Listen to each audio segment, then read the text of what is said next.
Guys, welcome to my channel. आज हम लोग पढ़ेंगे आर्टिकल 21 ऑफ द कॉन्स्टिट्यूशन, जो कि एक फंडामेंटल राइट है, इसके बारे में। तो चलिए शुरू करते हैं। तो आर्टिकल 21 कहता है, no one shall be deprived of his life and personal liberty except according to the procedure established by law. तो सबसे पहला लाइन क्या है? No one shall be deprived of his life and personal liberty. मतलब ये fundamental right article 21 सिर्फ citizens के लिए नहीं है, ये फंडामेंटल राइट हर एक इंडिविजुअल को अवेलेबल है।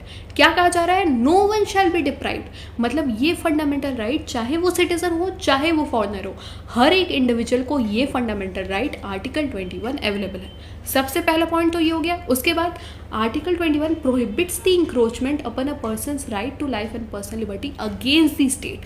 तो आर्टिकल 21 में स्टेट को कहा जा रहा है, state shall not deprive any one of his life and personal liberty except according to the procedure established by law. State तुम किसी के भी चाहे वो सिटीजन हो चाहे वो फॉरेनर हो, स्टेट तुम किसी के भी पर्सनल लिबर्टी को नहीं छीन सकते without following the procedure established by law. अब स्टेट क्या है? स्टेट को डिफाइन किया गया है under article 12 of the constitution. State includes the government of India and parliament of India, government and legislature of each of the states, any other local authority within India or outside India but within the control of government of India। Parliament एक state है, हाँ, लोकसभा राज्यसभा एक state है, president एक state है, prime minister state है, जितने union council of ministers है स्टेट है, कैग एक स्टेट है, सीबीआई एक स्टेट है at the level of the state, governor state है, state council of minister state है, state legislature legislative assembly legislative council state है, लोकल बॉडीज जो म्यूनिसिपैलिटी है पंचायत है स्टेट है। तो स्टेट को कहा जा रहा है आर्टिकल 21 में, state you shall not deprive any one of his life and personal liberty without following the procedure established by law. तो एक एग्जांपल लेते हैं, जैसे कि मैं आपको अभी यूट्यूब में पढ़ा रही हूँ, मान लो कोई पुलिस आई और मुझे अरेस्ट करके ले गई। किस बेसिस पे? उन्होंने कहा क्योंकि आप YouTube में पढ़ा रहे हो इसलिए हम आपको अरेस्ट कर रहे हैं। लेकिन ऐसा तो कोई लॉ नहीं है, ऐसा कोई लॉ नहीं है जो कहता है कि teaching on YouTube is a crime. नहीं, फिर भी उन्होंने मुझे अरेस्ट किया, मतलब मेरे पर्सनल लिबर्टी को छीना विदाउट प्रोसीजर। छोड़ो, ऐसा कोई लॉ ही नहीं है, ऐसा कोई लॉ ही नहीं है कि teaching on YouTube is a crime. ना ही ऐसा कोई लॉ है, ना ही उन्होंने कोई प्रोसीजर फॉलो किया। मान लो अगर मेरे खिलाफ कोई FIR फाइल किया जाता या मेरे खिलाफ उनके पास कोई अरेस्ट वारंट होता, तब तो वो मुझे अरेस्ट करते ना, without following the procedure established by law, without even having a law. ऐसा कोई लॉ भी नहीं है, ना ही प्रोसीजर एस्टैब्लिश्ड बाय लॉ को फॉलो किया गया और मेरे पर्सनल लिबर्टी को छीन लिया गया। मतलब मेरा आर्टिकल 21 वायलेट हुआ है। उन्होंने मुझे अरेस्ट किया, पुलिस एक स्टेट है, स्टेट ने मुझे without following the procedure established by law, without even a law, ऐसा कोई लॉ भी नहीं है, उन्होंने मुझे अरेस्ट किया। मेरा आर्टिकल 21, मेरा फंडामेंटल राइट वायलेट हुआ है। अब मेरे पास क्या ऑप्शन है? अब मैं तो जेल में हूँ, तो obviously I can not file a writ petition either in the supreme court और high court. So on behalf of me, either my friends और my family members, they will file a writ petition either in the supreme court और high court. तो जब मेरा fundamental right violate होता है, I can directly go to the supreme court और high court. क्यों? क्योंकि supreme court and high court are the court of original jurisdiction in case of violation of fundamental right. अगर कोई civil matter होता या कोई क्रिमिनल मैटर होता, मान लो कोई डाइवोर्स का केस होता या कोई मर्डर का, रेप का केस होता, तब मैं डायरेक्टली सुप्रीम कोर्ट नहीं जा सकती, पहले मुझे सबऑर्डिनेट कोर्ट जाना पड़ता है। लेकिन जब फंडामेंटल राइट वायलेट होगा, आई can directly approach the supreme court और हाई कोर्ट। क्योंकि मेरा फंडामेंटल राइट वायलेट हुआ, आर्टिकल 21 छीना गया, मुझे अरेस्ट किया गया, मेरे पर्सनल लिबर्टी को छीना गया without following the procedure established by law by the state. इसीलिए मान लो ये रिट पिटिशन फाइल किया गया सुप्रीम कोर्ट में। अब सुप्रीम कोर्ट में क्या होगा?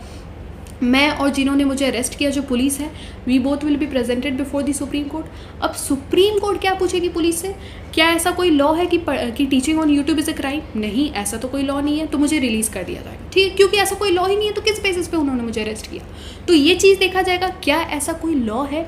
नहीं है, ठीक है, इसको रिलीज़ किया जाए। दूसरा, क्या ये लॉ वैलिड है? क्या ये लॉ कॉन्स्टिट्यूशनल है? ऐसा तो नहीं है कि लॉ तो है, लेकिन ये लॉ को पार्लियामेंट ने इनवैलिड, मतलब ये लॉ को अनकॉन्स्टिट्यूशनल डिक्लेयर कर दिया गया है, इस लॉ को पार्लियामेंट ने स्ट्रक डाउन किया है, ऐसा तो नहीं है ना। तो क्या क्या चीज़ देखा जाएगा? सबसे पहले, क्या ऐसा कोई लॉ है? ठीक है। दूसरा चीज़, क्या ये लॉ वैलिड है?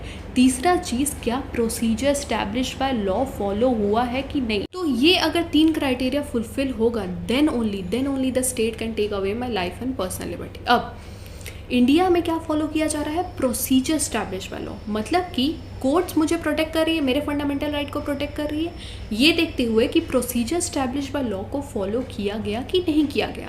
मतलब court will protect me against the arbitrary action of the executive. क्या एग्जीक्यूटिव ने, क्या पुलिस ने, जैसे कि पुलिस ने मुझे अरेस्ट किया, क्या पुलिस ने प्रोसीजर स्टैब्लिश बाय लॉ को फॉलो किया था कि नहीं किया था। मतलब court is going to protect me against the arbitrary action of the executive, not against the arbitrary action of the legislature.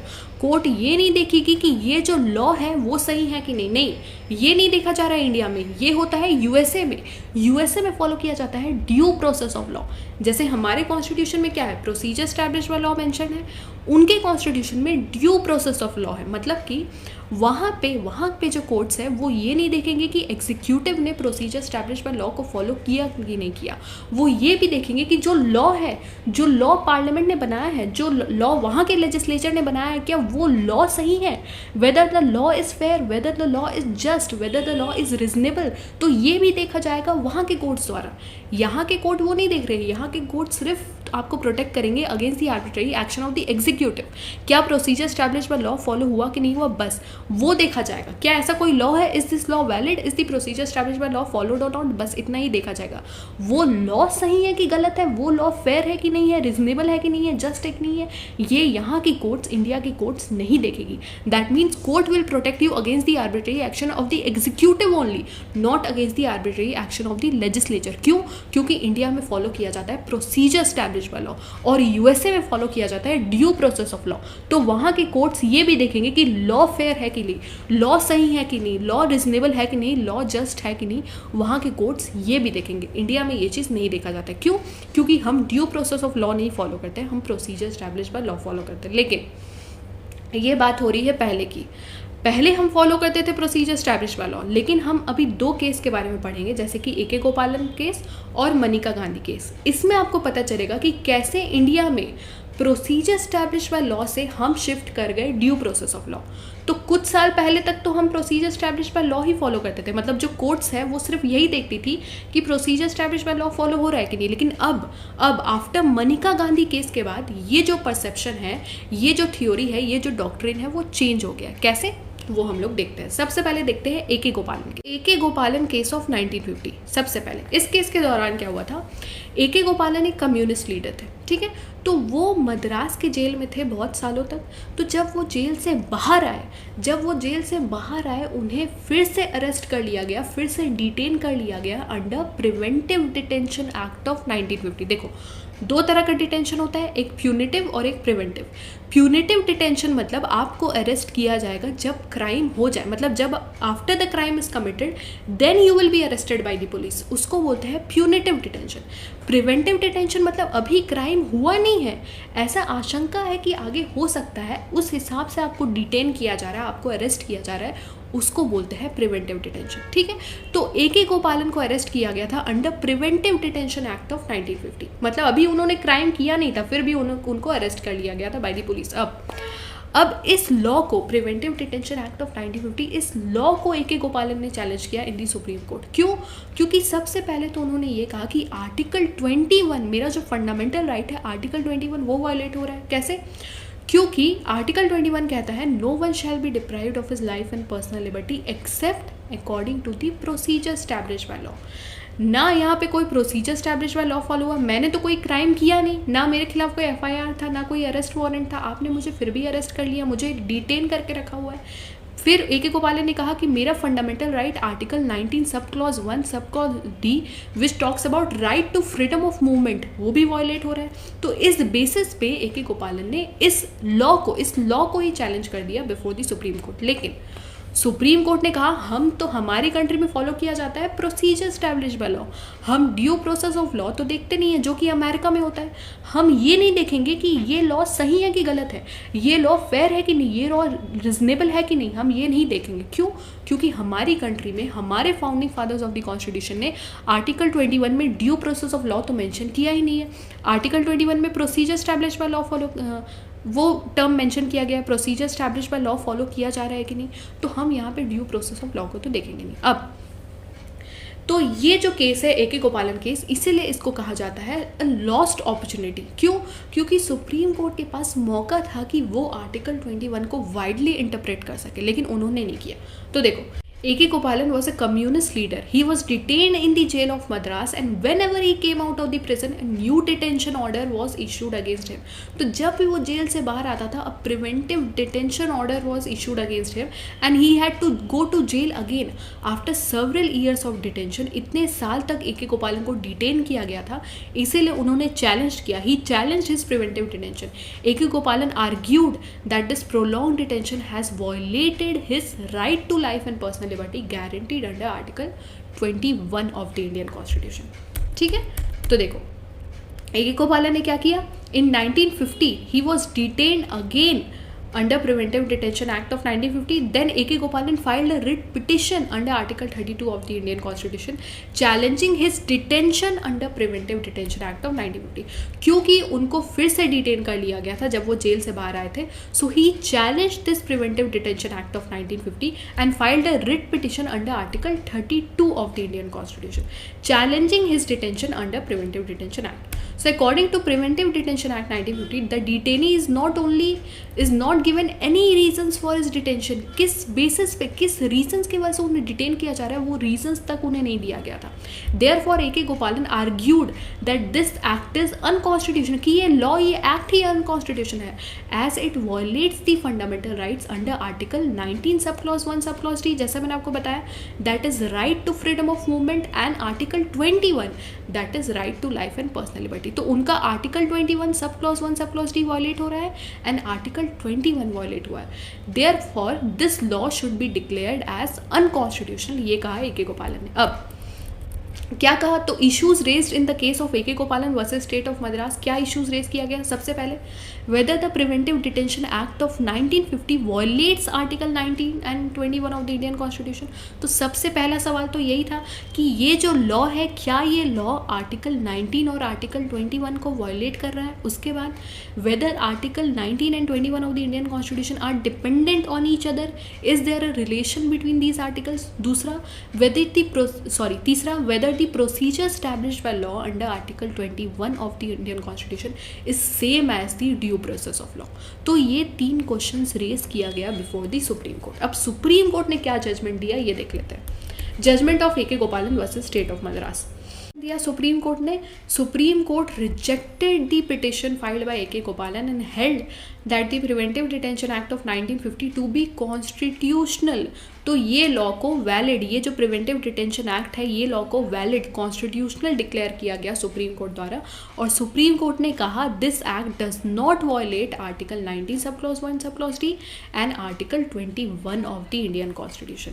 तो ये जो डिसीजन सुप्रीम कोर्ट ने दिया, ये दिया गया 6 जज बेंच द्वारा. तो judgement of this case was given by 6 जजेस constitutional bench of the supreme court with the ratio of 5:1 majority. तो इसमें से एक जज थे जो इस जजमेंट के फेवर में नहीं थे, उसको बोलते हैं डिसेंटिंग ओपिनियन देना.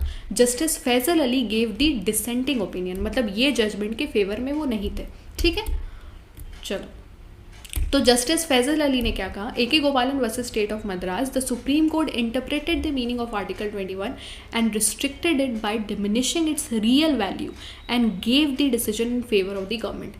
However, among the 6 judges bench, only Justice Faisal Ali was not favoring this judgment. He said that detaining someone without valid reason, आप किसी को डिटेन कर रहे हो without giving any reasons, ठीक है, तो ये तो गलत है. And justification for his detention is illegal and hence violate Article 21. तो जस्टिस फैसल अली ने तो डिसेंटिंग ओपिनियन दिया, लेकिन क्योंकि मेजॉरिटी जजेस का ये कहना था कि ये लॉ कॉन्स्टिट्यूशनल है, तो this law preventive detention act of 1950 was declared constitutional by the supreme court at the end. ठीक है, चलो. तो ये था A.K. गोपालन केस. अब हम लोग देखते हैं मनिका गांधी केस के बारे में. Manika Gandhi versus union of India case में क्या हुआ, 1977 में Manika Gandhi was the daughter in law of madam Indira Gandhi. उनके पास एक लेटर आया बाय रीजनल पासपोर्ट ऑफिसर.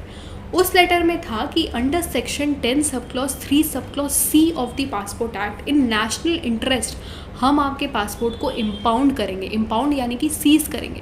तो मनिका गांधी को 7 दिन का टाइम दिया गया टू सरेंडर हर पासपोर्ट। अब मनिका गांधी ने पूछा on what basis you are impounding my passport, किस रीजंस के बेसिस पे आप मेरे पासपोर्ट को सीज करने वाले हो। तो उन्होंने कहा we are not going to give you any reasons for it, और उनके पासपोर्ट को इम्पाउंड कर दिया गया। अब मनिका गांधी ने इस लॉ को, इस पासपोर्ट एक्ट को चैलेंज किया इन दी सुप्रीम कोर्ट, ये कह के कि ये जो लॉ है ये मेरे आर्टिकल 21 को वायलेट कर रहा है, मेरे पर्सनल लिबर्टी को छीन रहा है, क्योंकि मैं अब्रॉड अब नहीं जा पाऊंगी, मेरे पासपोर्ट जो है सीज कर लिया गया है। ये आर्टिकल 19 को भी वायलेट कर रहा है which talks about freedom of right to movement, article 19 sub clause 1 sub clause D. तो अब मेरे ये फ्रीडम ऑफ मूवमेंट को भी रिस्ट्रिक्ट कर रहा है। तो क्योंकि मेरा आर्टिकल 19 और आर्टिकल 21 वायलेट हो रहा है, तो ये जो लॉ है it should be declared as unconstitutional और मेरा पासपोर्ट मेरे को वापस मिलना चाहिए, ये कहा मनिका गांधी ने। देखो 1977 the regional passport authorities asked Maneka Gandhi to surrender her passport and stated that this was necessary for public interest. तो मनिका गांधी को कहा गया टू सरेंडर हर पासपोर्ट, क्यों? क्योंकि उन्होंने कहा रीजनल पासपोर्ट ऑफिसर ने कि in public interest it is necessary to impound your passport. Manika Gandhi asked the reason for impounding her passport from the regional passport officer and he did not give any valid reasons for the same. उन्होंने reason देने से मना कर दिया जब मनिका गांधी ने पूछा कि किस रीजंस की वजह से आप मेरे पासपोर्ट को इम्पाउंड कर रहे हो। He did not give any valid reasons for the same. Due to this reason she filed a petition in the court under article 32 of the Indian constitution stating that articles 14, 19 and 21 were infringed। तो उन्होंने क्या किया, उन्होंने एक writ petition file किया in the supreme court under article 32 of the constitution, ये कह के कि मेरा आर्टिकल 14, आर्टिकल 19 और आर्टिकल 21 वायलेट हो रहा है।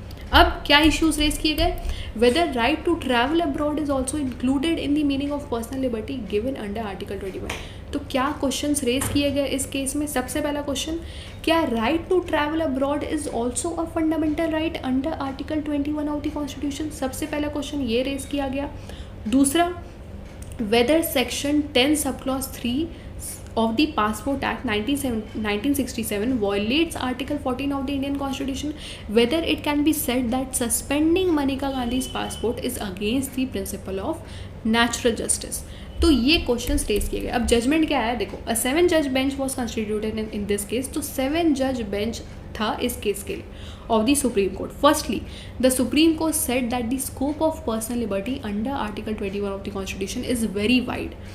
The right to travel abroad comes with the definition of personal liberty. तो सुप्रीम कोर्ट ने कहा कि right to travel abroad is also a fundamental right under article 21 of the constitution. मतलब AK गोपालन case में एक नैरो तरीके से इंटरप्रेट किया जा रहा था आर्टिकल 21 को, लेकिन यहाँ पे मनिका गांधी केस में एक वाइड इंटरप्रिटेशन देखा गया आर्टिकल 21 का। ठीक है, तो सुप्रीम कोर्ट ने कहा yes, right to travel abroad comes under the definition of personal liberty given under article 21।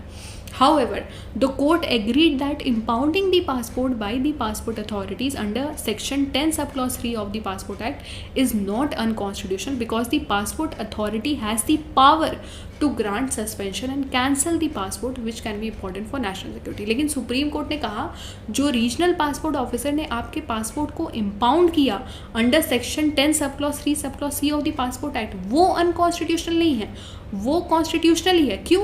क्योंकि पासपोर्ट अथॉरिटी के पास ये पावर है, उनके पास ये पावर है टू ईदर सस्पेंड और cancel the passport in which is important for national security. तो national security के लिए वो ये कर सकते हैं, ये अनकॉन्स्टिट्यूशनल नहीं है, ये कहा सुप्रीम कोर्ट ने। और क्या कहा, देखो, but here in this case Manika Gandhi was not given an opportunity for being heard and so no valid reasons for impounding her passport were given to her by the passport authority। Passport impound करना unconstitutional नहीं है, लेकिन बिना reasons दिए impound करना वो unconstitutional है, ये कहा सुप्रीम कोर्ट ने।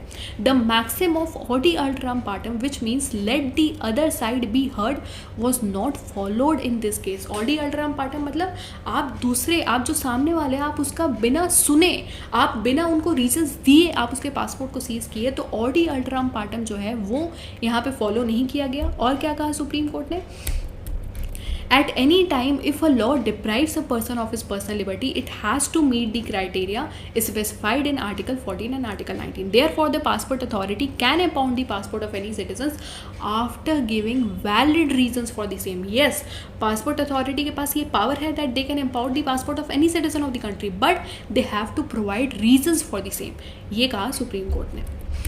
तो क्या इफेक्ट है मनिका गांधी का, मनिका गांधी जजमेंट का, ये देख लेते हैं. The court also rule that मियर existence of the law is not enough.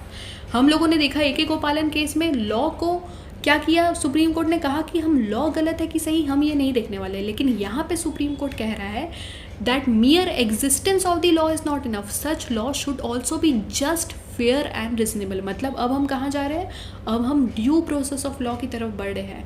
यहाँ पे मनिका गांधी केस में ये भी देखा गया है कि लॉ जो है वो फेयर होना चाहिए, वो जस्ट होना चाहिए, वो रिजनेबल होना चाहिए. So a liberal interpretation given by the court of Article 21 results in making the procedure established by law along with due process of law. Procedure established by law means the law made by the legislature or any such body must be valid if the procedure established by law has been followed. Due process of law means the government must protect and respect the legal rights of an individual. तो यहाँ पे इस case में, Manika Gandhi case में, article 21 को widely interpret किया गया. ठीक है, तो अब हमारी कंट्री में दोनों फॉलो होता है, प्रोसीजर established by law भी, due process of law भी. So that's it for today. If you like this video, please do subscribe to my channel and I'll see you in the next session. Till then, take care and bye bye.